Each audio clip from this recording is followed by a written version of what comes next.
Hello and welcome to today's podcast. My name is Michelle Thole. I am a confidence coach, a life coach, and I work with people on their presentation skills also. Now, let's get down into the nitty gritty and let me just tell you a few truths that are happening right now.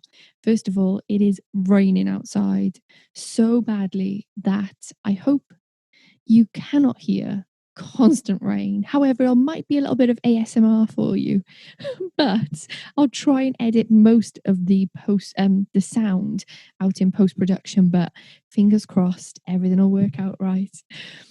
I got to tell you where my head's at this evening. I've had quite a crunchy day. Crunchy because I just feel like a big fat failure. And yes, even coaches feel like a big fat failure at some point in their lives. But let me just talk to you about today. I had a full day of filming ahead of me. I got my filming equipment out and my lighting. I knew what I was wearing. I was just about to put on my makeup. And then all of a sudden, I ended up making the flat really clean and going to the shop and getting some DIY projects. And I started fixing a few things in the flat. And then all of a sudden I've looked around and it's now 10 past 10 in the evening and I haven't done any work today. So I phoned my husband and I completely confessed that I've been quote unquote lazy or quote unquote a failure for today. And he said to forgive myself. So this is me forgiving myself. And I thought, what would I tell a client to do right now? And actually, what I would tell a client to do is just take a really small step. Whatever feels the path of least resistance right now, just do that. So I thought I'd talk to you. And here I am on the podcast talking to you. And I've actually chosen something that I'm really passionate about. I say that because it's one of my favorite films. Every time it's on television, regardless of how many times I've seen it, I need to watch it. And it's Home Alone. Now, we're going to talk about Home Alone 1 and Home Alone 2, but not in the sense of talking about the movies. Yes, I'm sure there's going to be lots of you out there who love the first one, but I am a diehard fan of the second one. I just think it's far more superior than the first. Don't come at me. I know what you're thinking right now. But what I want to talk about today is the wisdom of Kevin McCallister. Now, yes, I know you're going to say, it's a script, Michelle. He's just reading from a script. But there's a lot of life lessons in Home Alone. And I thought I would just talk to you about it today. So the first one I'm going to bring up is, should you love? And there's that saying, isn't there? Is it better to have loved and lost than never to have loved at all? And I think this philosophical question gets brought up in Home Alone. Yes, I know. Home Alone 2 with the bird lady. You remember the bird lady? And every time I saw her, I was like, I think it was Pam or Pat. She's Pam from Casualty. If you all remember. But he befriends this bird lady in the middle of Central Park and she has a chat with him. And I'm going to read you the script of what happens in this little dialogue between Kevin and the bird lady. So the bird lady says, I'm just afraid if I do trust someone, I'll get my heart broken. And then Kevin says, I understand. I'm going to do his voice. I'm not. I had a nice pair of rollerblades. I was afraid to wreck them, so I kept them in the box. Do you know what happened? I outgrew them. I never wore them outside, only in my room a few times. To which the bird lady responds, a person's heart and feelings are very different than skates. And Kevin said, they're kind of the same thing. If you won't use your heart, who cares if it gets broken? If you just keep it to yourself, maybe it'll be like my rollerblades. When you do decide to try it, it won't be any good. You should take a chance. Got nothing to lose. So I love this interaction between the bird lady and Kevin, just because it's really sweet and really heartwarming, but also there is that wisdom connected to it. Is there something in your life that you're afraid to do because you're going to fail or you're going to get hurt in the process of doing it? So I think for me, actually, poignantly, to do the filming today, I'm none the wiser because I haven't done it. But what am I missing out on? I'm missing out on helping people, contributing to society. I'm missing out on getting my skills and my knowledge out there to people who need it. And so I think I was afraid to do the videos today. But actually, what does that mean? I'm never going to do the videos anymore? No. And it's what Kevin says to the bird lady. If you won't use your heart, who cares if it gets broken? So if I don't do the videos, who cares if they're never seen? What I love about this interaction as well is it's vulnerable and it's raw and it's real and it's really authentic. The bird lady's saying she's afraid that if she trusts someone, she'll get her heart broken, which tells me, and also that line gives you a lot of backstory that maybe in her past she did trust somebody and she did get her heart broken. Or on the flip side, she's never been able to trust somebody because of that fear. And actually, in both scenarios, it's quite sad, and you just want to say to the bird lady, you have to just take the step forward, do the thing that makes you vulnerable and fearful, because you're not getting anywhere. You're not moving forward if you do or if you don't. Sorry, if you don't move forward. But if you do, then at least you've got new information. At least you've taken a chance. And yes, if you get your heart broken again, you've got another reason to then not do it again. But at least you took the chance, because you never know, number one, who you're going to become in the process of trusting. And number two, the positives that would come out of trusting. Because sometimes we can see the negative and give a lot of weight to the negative outcomes in our lives and not the positives. So if that's you right now, you're out there and you are afraid to do something, you're afraid to ask the person out, you're afraid to start the business, you're afraid to change your career, you're afraid to take the stage and do the presentation. Just know that who you are right now, thinking about, I could do this. Well, you're only going to stay that person by not taking action. But as soon as you take that step forward, you become somebody different. You become somebody with the courage to then pursue something and to do something and to take a step forward. I used to go to a philosophy class, which I loved, every Saturday morning. And it's something I also did in therapy. We talk about this notion of being who you are in this present moment, but also becoming who you're about to be in the future. But the person who you are in the present is the only one that can make the decision to who you're becoming. So you have to make the decision that if I go for this job, then I will have this life. If I ask this person out, then I may potentially have this relationship. So you're becoming those things in the process of taking action in the present. It's quite a mind boggle when you think about it, this past and present, being and becoming version of yourself. And they're intertwined. They can never, ever be separated. But I love this quote, this interaction with the bird lady and Kevin. And also a question for you. Where in your life do you stop yourself from being vulnerable? Where in your life do you have a line that's drawn in the metaphorical sand? And you're like, nope, I'm not going to show any more of myself there. I'm not about being naked, but it could be naked. But, I'm not going to show any more of myself. That's enough. This is my comfort zone. And then authentically, there's more to me underneath the surface, but I'm not willing to share that. And I think that's something that the bird lady is talking about. Obviously, she's talking about it in the sense of trusting someone with her heart, trusting someone to be able to fall in love with another, but also trusting someone enough to know that they will hold the truth and the authenticity and the realness of who you are in your wholeness, not just in the version of yourself that you decide to show to others. So again, this is the wisdom that I'm getting from Home Alone.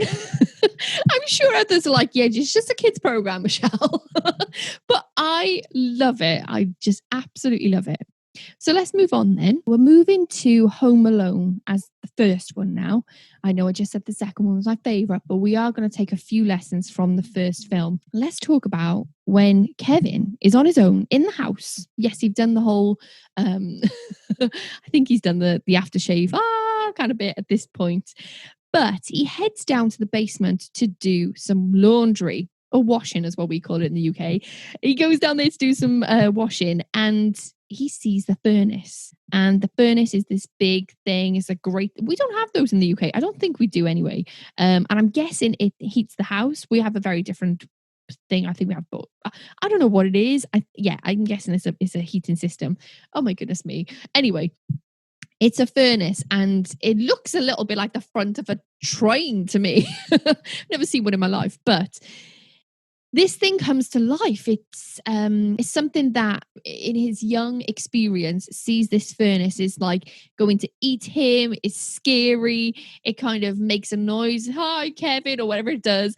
And it's scary. He runs upstairs, he freaks out. And I think a lot of us right now, so I wanted to think right now, what is it that's the metaphorical furnace in your life? Is it your taxes? Is it that you're carrying a bit of weight and you want to lose your weight, but you feel fear? Is it that you need to have a conversation with somebody that's not very nice? You need a confrontation, possibly. There's going to be a fear in your life right now that you're holding on to. I think mine is my taxes. I really need to file my tax return. It's all done. I just need to do the complete, the overview of everything and make sure everything's correct before I send it off. But that is at the moment my metaphorical furnace. So what is your Kevin McCallister basement furnace right now? What is it that you are completely avoiding in your life? Is it a dodgy conversation you need to have with somebody?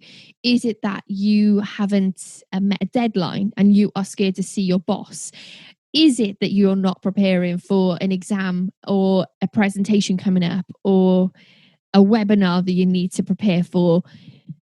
Are you hiding in your business right now? And especially people who own their own businesses, it can be very easy to hide in your business with admin, background, paperwork stuff, whatever that stuff is. And you need to get out and you need to market. You need to do some cold calls. You need to get in front of people. You need to get on that stage and sell. These are all your metaphorical furnaces. And you know what? Near to the end of the film, Kevin tells the furnace to shut up, doesn't he? He tells it to shut up. And he actually, as soon as he says that, the furnace just becomes a normal furnace. It doesn't talk to him. It doesn't freak him out. You just sees it for the truth of what it is. It's not scary. It's not scary. He takes the power back. Fear robs you of that power.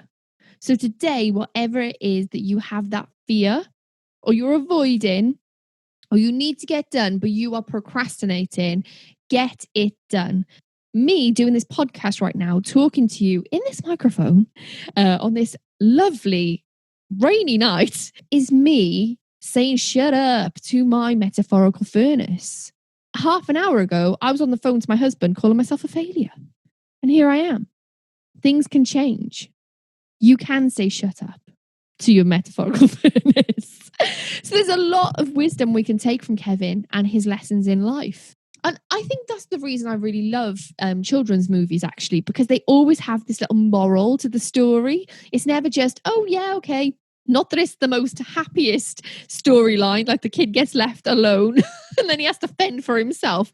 But let's also do wisdom number 3 of Kevin McCallister, because he makes the best out of a really difficult situation. What a trooper. In the first film, what does he do? He looks around, he realizes he's on his own. He gets a little bit like, oh, okay, where are you? Why have you left me? And then he realizes, hang on a second, I can jump on my mum's bed. I can go in and read Buzz's magazines and look at his girlfriend. Woof. He goes around the house and he feels liberated.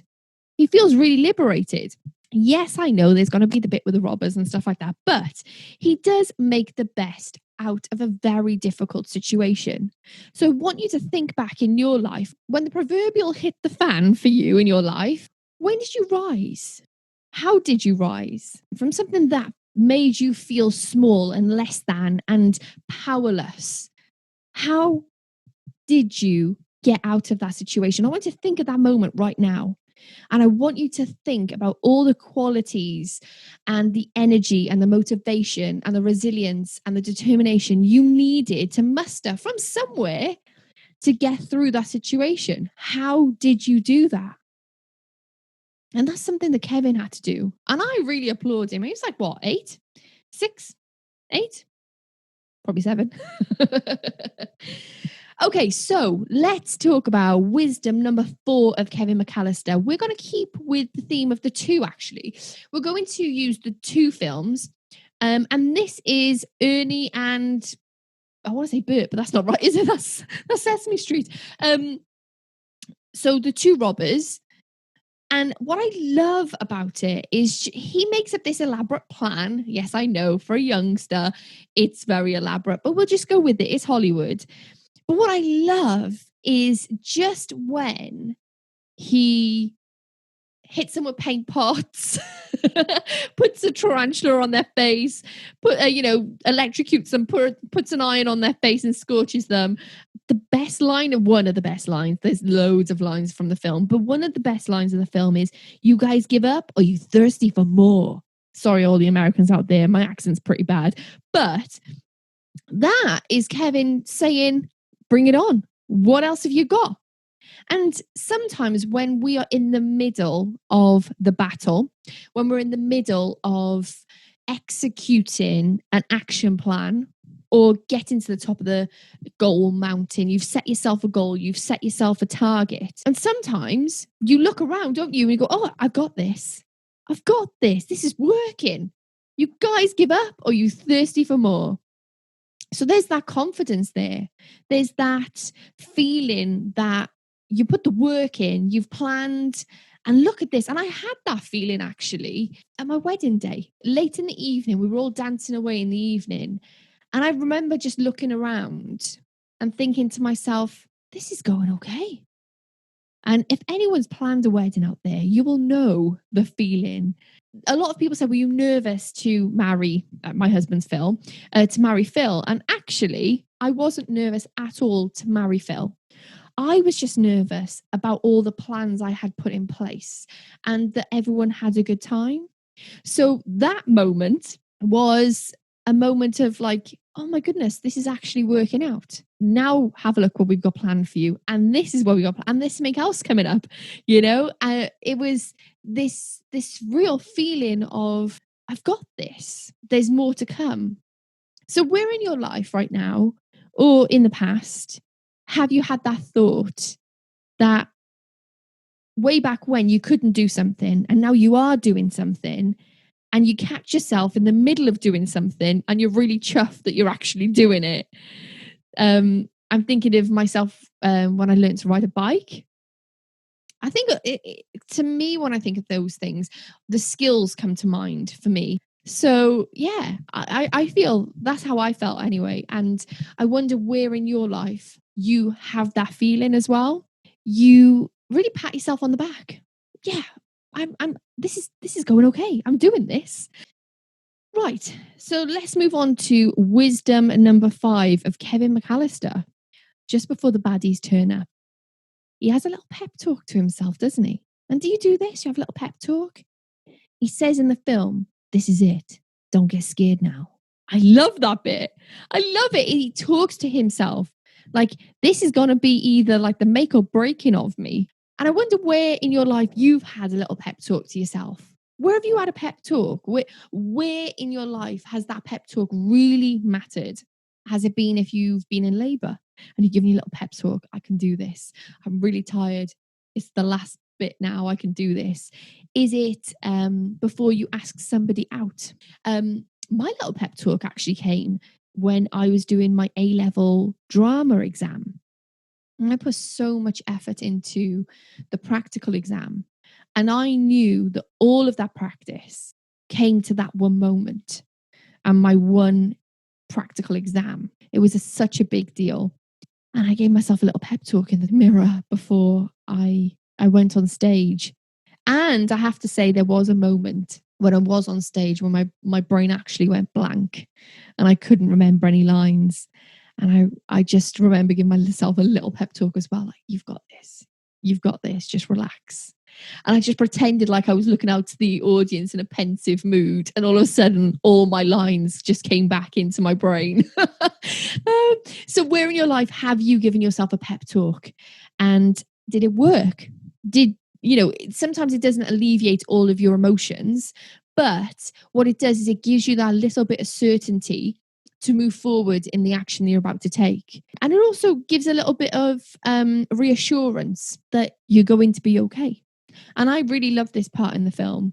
Don't get scared now. I just love it. And I know it seems, when he says it, he seems really like, I'm going to do another impression of him, but don't laugh. This is it. Don't get scared now. It's like, he's really like telling himself, don't get scared now. You got this. He's really parenting himself. So that makes me laugh when I watch it. Wisdom number 6 from Kevin McCallister. He is actually really an amazing 6, 7, or 8. I haven't really identified his name. If he's 10 years old, I'm really sorry. I really should have Wikipedia'd this, but he's an amazing kid. When he came home, and obviously when his mum came home and all the kids came home in the first film, he'd gone to the shop. He'd bought milk. He'd bought bread. He bought eggs and fabric softener. You name it. He bought some milk, eggs, and fabric softener. That's the quote, isn't it? But he got his toothbrush with a coupon. Like, this kid knows what he's doing. And I think sometimes we underestimate children. We underestimate how much they look at us as role models, how much they're learning, how much they pick up what we do, and everything that we are and who we are in this world and how we show up and our authenticity gets modeled by the children around us. So I am a very proud auntie, and I don't get to see my nieces and nephews a lot. But when I do, it's important for me to be a role model. It's important for me to be the best version of myself. And I think this is something that I see in Kevin McCallister. Yes, I know it's a film, but it's also true.